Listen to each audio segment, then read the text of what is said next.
struggled. It was hard. It was really hard living in a hotel.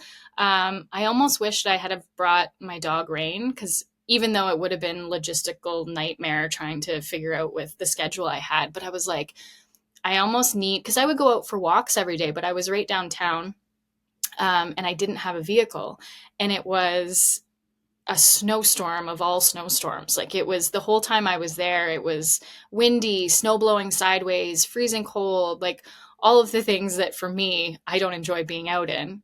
So it was definitely a challenge. And I did things like I can't remember the last time I took a bath. I'm not a bather. I find it a waste of time and I usually have other things to do. So I'm like, quick shower and get on with it. I took 3 baths while I was there. Like, I was like, oh, there's a bathtub. People do this. They like sit in the bathtub for an hour. So maybe it was things like that that I did that kind of helped center me or ground me. Because again, I was kind of stuck in a hotel room, which for me, I'm not that person. And with it being so cold outside and just not somewhere that I wanted to just be wandering around all the time, I did find it quite a struggle. Now, the saving grace there was that we worked a lot. I really didn't have any downtime. So we were working, 14, 15-hour days. And then I would come home and I would have to put in a good hour learning all my lines and what we're doing the next day. And so by the time I crawled into bed, I wasn't even thinking about, oh, I should go for a walk or I should, go do something. It was just different. It was different than my routine here. I work at Heartland and I might work a 14-hour day on Heartland, but then I come home and it's usually nice out because most of the time we film in the summer.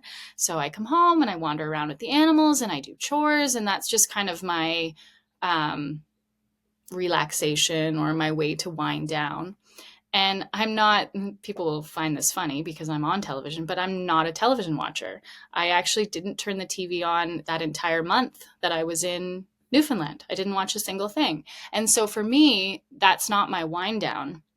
So what I found myself doing is when I would come home, before I could get into like learning my lines and doing that, I needed a bit of a wind down. So I would just go and sit in the restaurant in the hotel and I would order a couple of hors d'oeuvres and I would just sit there and sometimes I'd even just sit there and talk on the phone with my husband, but I just needed something to do. And that was eating good food and, just like kind of taking my mind away from the work aspect and getting out of the hotel room, because I found if I just stayed in the hotel room, I would go crazy. So it was a way for my mind to keep active, and I would people watch and I would just sit there and kind of take it all in. And that's almost comparable to when